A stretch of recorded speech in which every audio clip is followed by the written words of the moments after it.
Opa, que bom que você voltou conosco, porque tem muita notícia ainda, viu? Vamos agora falar sobre Covid-19. Tem novidades em relação à vacinação, mas quem vai trazer todos os detalhes para a gente é o repórter João Fernandes. Ô, João, que mudança é essa que vai ter agora em relação ao agendamento? Em todo o estado, não apenas nos municípios? Explica para a gente.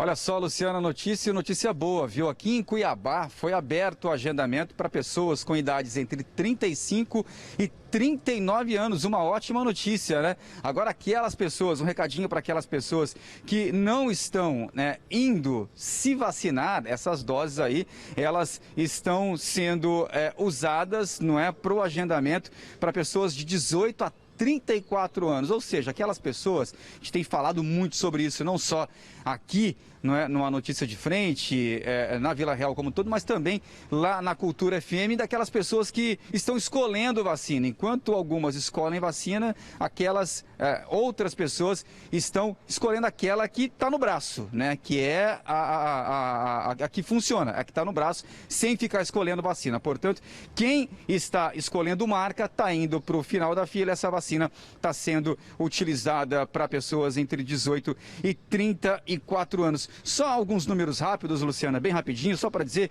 que Cuiabá vacinou até agora mais de 394 mil pessoas, isso com todas as doses, né? Agora, primeira dose, mais de 278 moradores já receberam. A segunda dose, mais de 103 mil pessoas já receberam. Aquela dose única da Janssen, mais de 12 mil pessoas já foram imunizadas, nesse caso, imunizadas. Agora, para fazer o cadastro, como é que funciona? É só ir até o site no cadastro.vacinacuiabá.com.br, cadastro.vacinacuiabá.com.br. É só ir lá, então, fazer o seu cadastro. Agora, pessoas com idades entre 35 e 39 anos já podem fazer o agendamento aqui em Cuiabá, tá? Agora, trazendo, Luciano, os números das últimas 24 horas, a notícia não é nada boa, né? Porque nesse prazo, né, de um dia, nesse período de um dia, mais 28 pessoas perderam a vida, infelizmente, aqui no nosso estado. Nesse mesmo período de 24 horas, mais 1.104 moradores foram contaminados com o novo coronavírus. Portanto, 28 pessoas perderam a vida. Só para ter uma ideia, né, até agora, desde o início da pandemia, obviamente, 14%, um dado interessante e preocupante, 14% da população do estado já foi contaminada pela Covid-19. Muita coisa, isso tudo é para poder, a gente diz e reforça, para poder continuar com os cuidados, principalmente com ela aqui, ó, no rosto, a máscara, mais que o álcool em gel, a máscara sempre no rosto, tá combinado? Vamos lá então para os números totais na sua tela, agora aqui para acompanhar, né, o panorama do coronavírus aqui no nosso estado. Você vê aí que até agora Mato Grosso registra 494.767 casos confirmados desde março do ano passado. Até o momento, infelizmente, 12.898 pessoas perderam a vida. Pacientes recuperados, que é sempre bom falar, né? 470.439 pessoas se recuperaram dessa doença tão terrível, né? Internados, pacientes internados nos hospitais espalhados pelo estado, 1.411. Em monitoramento, 9.938. Agora, a taxa de ocupação de leitos de UTI, que é sempre preocupante. A gente está com uma taxa alta, viu? 77,12% é a taxa de ocupação nesse momento dos leitos de UTI da rede pública. Enfermaria subiu um pouquinho, 33%. Portanto, 77,12% taxa de UTI e 33% a taxa de ocupação nos leitos de enfermaria. A notícia ruim é que 28 pessoas, infelizmente, morreram nessas últimas 24 horas. Viu, Luciana? Esses os números totais, o panorama total absoluto do coronavírus aqui no nosso estado. Luciana, volto contigo. Ok, João. João, só uma dúvida aí. Traz para a gente novamente, você citou os números de imunização daqui de Cuiabá, foi isso mesmo? Qual foi o número que você trouxe aqui dessa cobertura? Da segunda dose?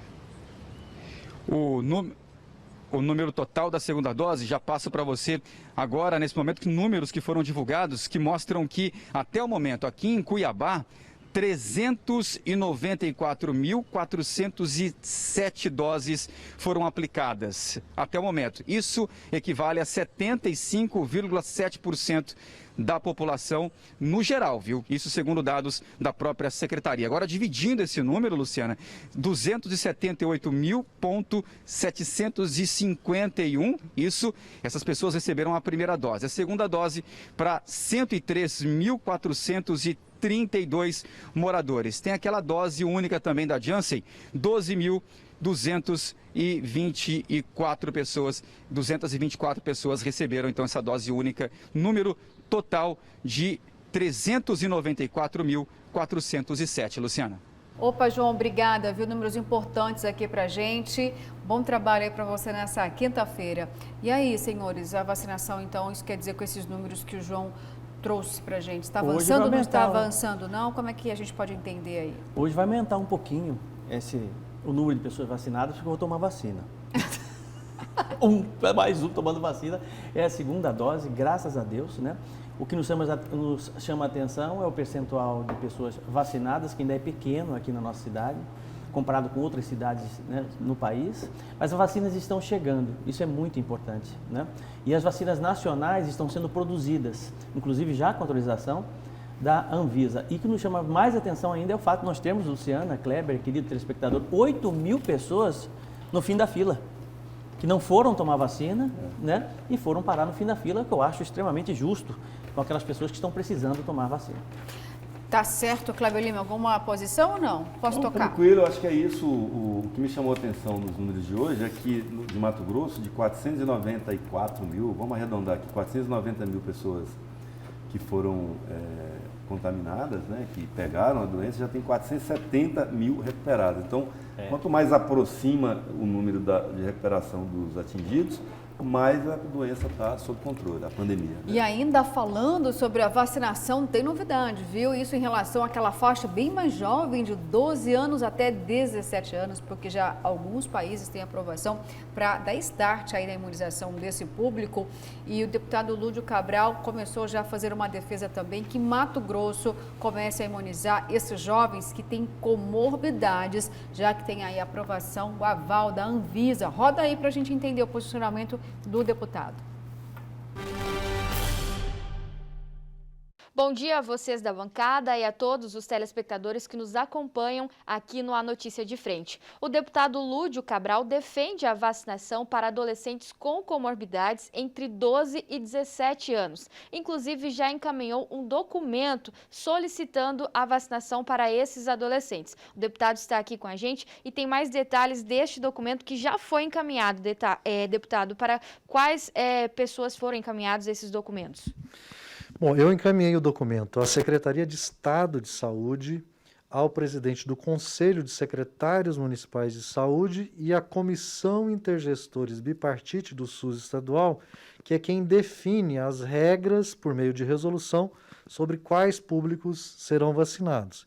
E eu estou propondo, na recomendação oficial que fiz, que as crianças e adolescentes de 12 a 17 anos que tenham comorbidade ou deficiência grave, diabéticos, asmáticos, crianças com paralisia cerebral, que elas sejam consideradas grupo prioritários e incluídos na vacinação da Covid-19. Com um detalhe, a Anvisa já autorizou que o imunizante da Pfizer pode ser aplicado em pessoas de 12 a 17. Então, a recomendação é para que quem tem entre 12 e 17 anos e tenha comorbidade seja incluído como grupo prioritário já, para que sejam rapidamente vacinados. Aqui no Brasil, apenas Rio Grande do Sul já encaminhou essas vacinas para os municípios que vacinem, né, adolescentes entre 12 e 17 anos. Mato Grosso é um estado onde a vacinação ainda é considerada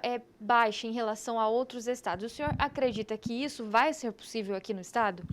Eu acredito sim, mesmo que a vacinação esteja lenta no estado para o público geral, porque em tese os grupos prioritários já foram atendidos em tese, porque há alguns grupos que ainda têm cobertura vacinal baixa, mas criar um grupo específico, que é uma parcela pequena da população, que tem um risco maior de exposição ao contágio e de desenvolvimento de formas graves, é uma medida para você aumentar a eficácia populacional dos imunizantes que estamos utilizando até agora. Como a Anvisa já autorizou Pfizer de 12 a 17 anos. Como 12 a 17 anos não é público vacinável ainda pelas decisões da CIB.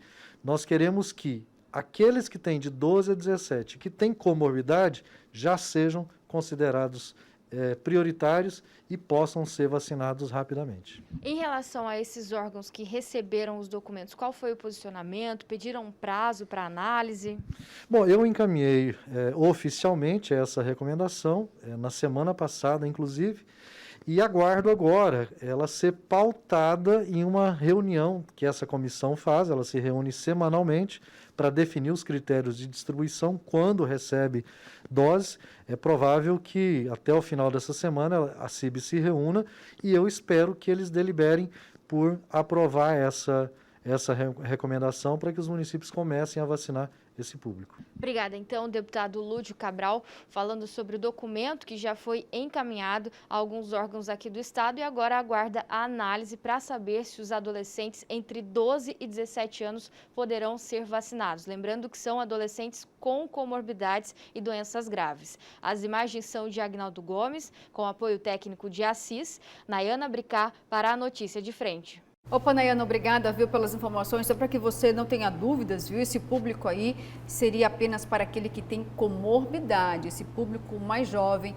porque nós questionamos aqui, inclusive, o próprio secretário de Saúde e de Educação também, cobrando, e aí, esse público que está voltando à aula agora, não vai ter vacina não? Não, não vai ter vacina não, tá? A não ser aquele com comorbidade. Por enquanto, gente, é o início de uma cobrança desses imunizantes para incluir esse público mais jovem com alguma doença como um grupo prioritário. E ó, só para a gente finalizar esse assunto aqui da Covid, eu vou trazer uma reportagem que entrou agora, um destaque importante aqui no Gazeta Digital, que é um alerta, viu, em relação às entidades que estão apontando riscos para exames de Covid-19 em locais inadequados. Olha isso. Com o avanço da pandemia do novo coronavírus, a procura por testes de diagnóstico aumentou significativamente. Os resultados de falso negativo e falso positivo também cresceram. E com isso, os riscos de um diagnóstico falho. O alerta é da Associação Mato Grossense de Análises Clínicas, a AMAC, que reforça que resultados errados podem pôr em risco a saúde dos pacientes. Atenção, então, onde você vai fazer aí o seu exame de Covid-19, que já imaginou você se entupir aí de medicamentos sem nenhuma necessidade? Pois é, a saúde vai gritar, pode ter efeitos colaterais com certeza, e também a preocupação daquele que pode estar, né, testado positivo para a Covid, e não tomar nada, não tomar o medicamento, não fazer aí uma tomografia, em muitos casos. A gente sabe que a evolução desse vírus, infelizmente, é uma coisa assim terrível. E olha só, temos mais informações aqui, viu? Acontecendo agora, tem operação da Polícia Federal. Membros do Comando Vermelho, PF deflagra a operação contra assaltantes que invadiram casa de delegado. A Polícia Federal deflagrou na manhã desta quinta-feira uma operação para desarticular a quadrilha envolvida nos crimes de invasão e roubo na casa do delegado da PF, Renato Sakamoto, no bairro Santa Rosa, em abril deste ano. A ação conta com o apoio da Força Integrada de Combate ao Crime Organizado e mira membros do Comando Vermelho da capital. Não foi informado quantos mandados estão sendo cumpridos, mas há informações que os agentes estão circulando pelos bairros Santa Amália. Atenção, moradores, hein? Santa Amália e Jardim Glória. Há buscas e apreensão e prisões também, viu? O roubo na casa do delegado foi noticiado pelo GD e aos policiais ele contou que estava no local quando foi surpreendido por 4 bandidos armados e encapuzados que vasculharam a casa. O delegado chegou a ser amarrado durante o crime. O carro da vítima foi encontrado perto da rodovia Mário Andreasa. Senhores, então uma operação aqui em andamento E eu tenho certeza que você em casa, vocês hoje já pensaram, tá batendo na porta de algum político? Não, dessa vez é do delegado aí, são membros do Comando Vermelho. Senhores, fiquem à vontade. Professor Kleber, vamos falar, sabe do que, Kleber? Vamos relembrar, a gente estava falando aqui do caso Viviane e também nós falamos, seria injusta, né, se eu não mencionasse, a gente falou aqui da Janaína Riva, falamos aqui da OAB, mas o deputado Catani também fez um mini pronunciamento ontem em relação ao caso lá no Parlamento Estadual. Pesado, Foi. né? Pesado, inclusive, né? Ao estilo, né? O que aconteceu? Então, ele se posicionou, foi ele e o Chuchu da Almolim, né? Que são da região, inclusive, do Piveta. O Catani é domiciliado em Nova Mutum, mas a maior votação dele foi em Lucas do Rio Verde, na verdade, terra do Piveta. E o Chuchu é de Sorriso, né? O Catani chamou, disse que é contra a violência contra a mulher, e chamou o Piveta de covarde. E o Chuchu não citou o Piveta, mas também condenou a atitude, a ação, e os outros não falaram nada. Nessa matéria que foi mostrada agora, que você falou, nessa nota pé aí, Luciana, do CV, o que me chamou a atenção que a operação do CV não foi na periferia, né? Foi em bairros... classe média alta. Santa Amália é um bairro especial de Cuiabá, um bairro classe média, né? Classe média. E o Glória, na Várzea Grande, também não é periferia, é uma região... então, assim, você, às vezes, tem na vizinhança pessoas, assim, envolvidas com crime organizado e não sabe, né? Exatamente. Em prédio isso é muito comum.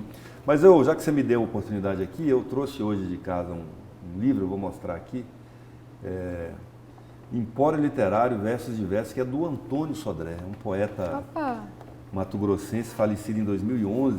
Eu tive a alegria de conviver com o Sodrezinho, que a gente chamava, irmão do Adi Sodré, que nos deixou também ano passado, o artista plástico reconhecido internacionalmente.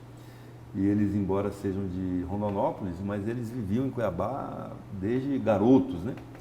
E, inclusive, eu, quando fui secretário de Cultura, tive a oportunidade de fazer um evento em 2018, em homenagem ao Sodrezinho, chamado Showdré. E eu lembrei do Sodrezinho ontem, quando eu estava acompanhando o Noticiário Nacional, que eu assisti a matéria da posse do senador Ciro Nogueira como novo ministro da Casa Civil do presidente Jair Bolsonaro. E o discurso dele foi construído em cima de trocadilhos, de fácil, difícil, possível. Eu achei bastante interessante o discurso dele, e ele dizendo que assumiu a Casa Civil para ser o amortecedor do presidente. Amortecedor, todo mundo sabe, como o nome diz, ele tem a função de evitar um atrito maior, né? Então ele amortece, ele alivia a pressão do carro, no caso dos buracos, das bacadas, que é exatamente o que o Brasil está precisando, de mais conciliação, mais pacificação. E nessa trocadilho dele, nesse discurso dele de fácil, difícil, eu lembrei de um poema do Sodrezinho, que chama Fício, que eu trouxe, ele é curto, eu vou ler aqui com a sua permissão, Luciana. Sim. Que fala assim: Fício, tá tudo tão de fácil, tá tudo tão difícil, tudo seria mais fácil, se não fosse assim tão difícil. É tão cruel a espada, é tão monstruoso o míssil, tudo seria mais fácil, se não fosse assim tão difícil. Ó doce manga dócil, ó duro osso fóssil, tudo seria mais fácil se não fosse assim tão difícil. E o fício escrito com SS, né? Uma brincadeira.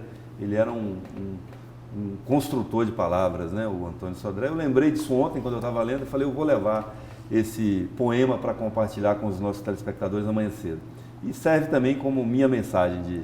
Ai, achei que você ia falar, é um presente para você, Luciana. Eu não posso dar esse aqui de presente, porque está autografado pelo Sodrezinho. Ele autografou para mim em 21 de setembro de 2005, né? Imagina. 6 anos antes dele fazer a passagem. Uma homenagem a ele e ao Adir Sodré também. Adir Sodré. Tá certo. Gente, acaba por aqui o programa, não dá mais tempo, passou rápido demais, né? Mas amanhã, sexta-feira, tem muito mais. Um bom dia para você e até amanhã, aqui às 6 horas em ponto. Bom dia a todos.